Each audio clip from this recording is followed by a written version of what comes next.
If you're in Korea and you want to speak Korean and you want the same buy and sell signals and Bitcoin professional support, the address is coinscanner.co.kr, coinscanner.co.kr.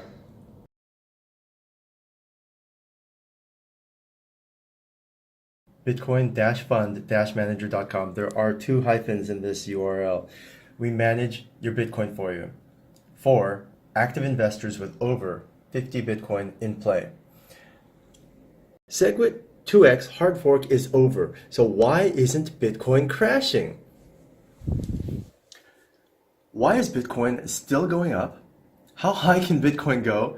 And we're going to touch on 1 to 2% flux limit, fluctuation limit, and why that's bullish for alts like BCH in Korea.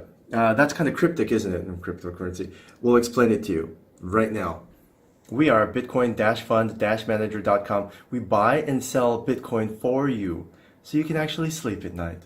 Okay, we've got a lot of ground to cover and we need all 8 of these monitors to do it.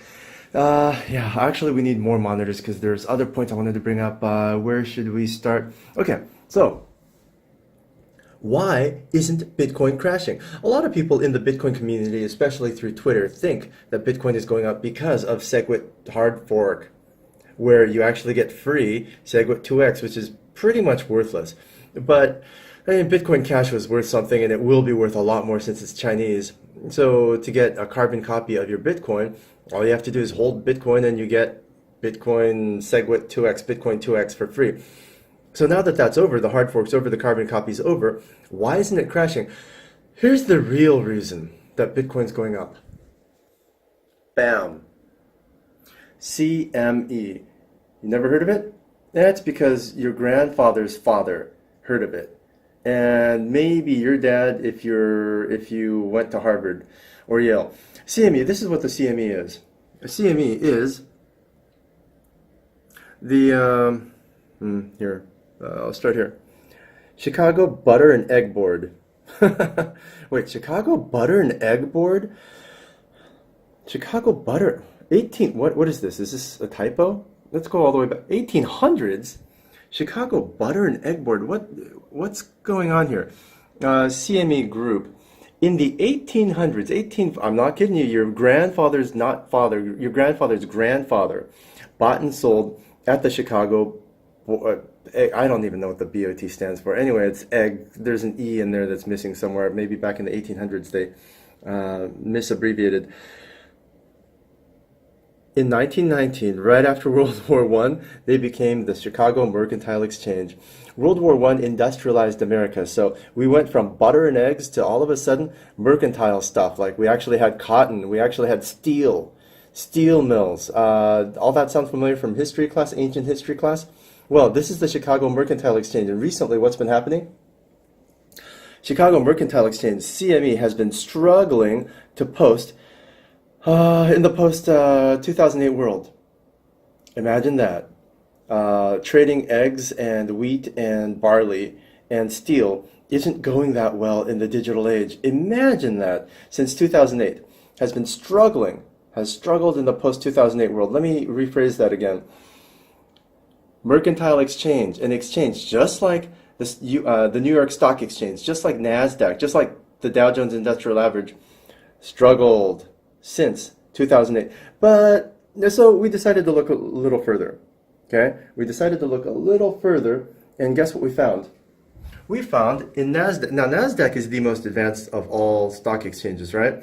So NASDAQ can't be struggling. I mean, it has Apple in it, it has IBM in it, it has it even has all the newest social media like Twitter and Facebook in it, right?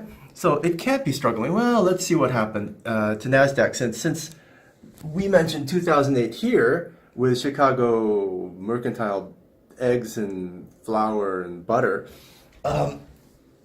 Let's look at the year 2008. Okay. Wow, doesn't look bad. What is that?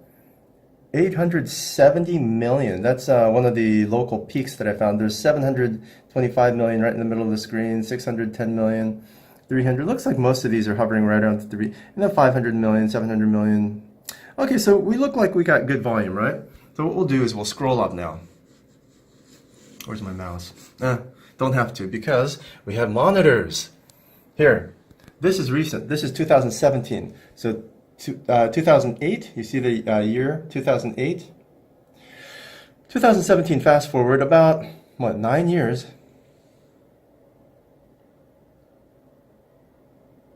Is that a typo? This is volume, guys. This is volume. 67 million, 870 million. Let's look for something similar. 610 million. I sound like Dr. Evil and Mini-Me. 610 million versus 60 million. 10-fold decrease. I'm going to say that again. 90% decrease from here to 90%. That's almost 100%. 100% means even NASDAQ is dying. What happened the last time Snap, like in Snapchat, hit NASDAQ? What happened then? Not anything good. This is what's happening with CME. CME struggled past 2008. So what did they decide to do? They added Bitcoin. Brilliant move. Absolutely brilliant move. It's like the middle of Africa. Middle of Africa, they never had DSL because they couldn't lay the copper wire because copper is too expensive. But middle of Africa, now they have, some parts of Africa have faster Wi-Fi than America because they went straight from not having any internet to wireless, which is super cheap to deploy. And CME is doing the same thing. They went from butter and eggs, where's that again? Butter and eggs trading in the 1800s and 1900s to finally they said, you know what, we got to get our act together. And they were one of the first. Super innovative, isn't it? So, yeah, don't discount your grandpa's grandpa. Pretty smart guys. They decided to be cutting edge and adopt Bitcoin. Now, are they alone? What's happening? Let's look over here. Actually, where was I going to look? Oh, hold on a second. I'm going to pause this. Here it is. Swiss bank to launch Bitcoin futures.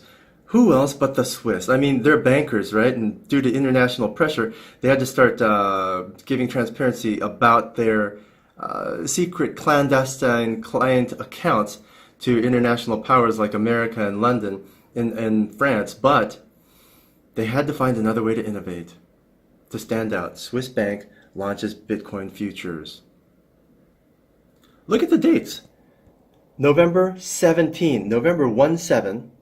Look at the dates. November 16. Back to back, day after day. I ask you, who else is going to start launching Bitcoin futures? Who else is going to start allowing you to trade Bitcoin? First, Chicago did it. Now Switzerland does it. Who else is going to do it next? Is it going to be that back to back? Let me take you back and remind you. At the rate that NASDAQ is going, 90% volume down from its peak in 2008, 90% down from its peak in 2008. How long do you think it'll take NASDAQ to get their act together and say, you know what, fuck it. Bitcoin it. So that answers our first question. Why is Bitcoin still going up? Second question, how high can Bitcoin go? Well, let's look at a real small cap coin that's not super small cap called Mercury. I don't know why my screen only says Mer, but that's actually the call letters for Mercury. But this is Mercury coin, okay? And I'm going to show you this Mercury coin because it's small cap. And small cap is right because when Bitcoin hits the corn and Chicago butter market, Bitcoin is going to be small cap compared to butter and eggs, right? Everybody has butter and eggs. Nobody has Bitcoin, right? So relatively, it is very small cap in this big market. And in this big market. So I'm going to show you what happens when Mer, a real small cap guy, hits this big market, or all these big markets. This is when it opened. Okay, it opened at 0.000023 on open. Notice the 4 zeros. There are 4 zeros here at this price. Okay, let's move all the way across. Verify that. Yep, 0.002365, going straight across. Let's see how high it spiked up. let's follow this green line all the way up, and yep, green line all the way up. This was 0.00080 on open. Notice there are only 3 zeros here. There are only 3 zeros here. Notice 4 zeros. Notice 3 zeros. It moved by a power of, factor of 10. Moved by a factor of 10, but this is quadruple 0, 23, and this is triple 0, 8. So it moved by a factor of 10 times 3.5. So that's a total of, I guess 3.8. That's a total of 38 time jump. 38 times. We went up 38 times. So basically, if you invested $1,000 here, sold at the top here, which is actually hard to do, but if you had done it successfully, that $1,000 would have been $38,000. You could have bought a car at the price that you can buy a mountain bike at Costco. Not a bad car either. There you have it. To add to the excitement, we have Richie, the CEO of Bittrex, which is this exchange. He made an announcement. Okay, guys, come up with something for me on Mare. We just lost the creative mojo, but it's on Bittrex exchange, is what he's saying. This is just one exchange. This is just one coin on one exchange. What happens when Bitcoin hits Swiss banks? What happens when it hits American exchanges? Well, the first thing it's going to do is something like this. Something like this. But is it going to keep doing this until Bitcoin is $1 million each? No, because what happens is, and you're going to have to Google this because I ran out of monitors. There's something called a flux limit on regulated exchanges, fluctuation limit. And what that is, in Bittrex, you can have a coin go from, I don't know, a Bitcoin, the 1.0 BTC, all the way down to 1 Satoshi. And that's a factor of 8 zeros. Dropping 8 zeros, you can just have a coin extinguished in a matter of seconds. But on these regulated exchanges, the pros set limits. They close markets. The actual traders, the brokers will say, you know what, Bitcoin's going up too much, so let's stop trading. Bitcoin's going down too much, let's stop trading, is what they can actually do, because that's a throwback from the 1800s. They can close up shop and say, no, too many people are getting hurt. And that was, I think, what was it, 1930 or 1940 when America made that law because of the Great Depression and the stock market crash. Someone else comment or remind me, but there is a 1 to 2% flux limit on large volume coins. So when Bitcoin starts hitting, it'll start doing this and go really, really big, and then the brokers, the actual guys that manage these stock exchanges, will start narrowing down Bitcoin's fluctuation limit until it can only grow 1 to 2% a day. Wait a second, what does that mean? Bitcoin now grows 30% a day and drops 35% a day. That's going to be shrunk down to 1 to 2%. Is that bad for Bitcoin? Eventually, it will kind of be bad for Bitcoin. It's not all bullish for Bitcoin, at least not at our levels. Our levels, we're bullish if it's 30%. These guys are going to be, 2% a day? They're just going to have a screaming, oh. But what does that mean? It's bullish for alts. Just like Bitcoin Cash when it hit Korea, because Bitcoin, original Bitcoin, is regulated in Korea. The moment original Bitcoin got regulated in Korea, Koreans couldn't easily use Bitcoin to buy and sell and move funds overseas to expatriate money.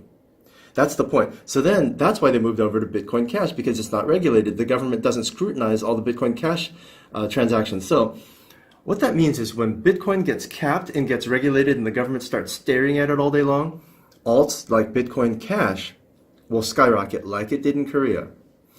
That's the forecast. If you don't want to worry about all this and follow all these monitors, which aren't nearly enough, we're at bitcoin-fund-manager.com, where we buy and sell for you so you can sleep at night. And we do it 24 hours a day with 8 analysts from around the world, cities all over the world. We have to, because, well, we trade all day long and all night long.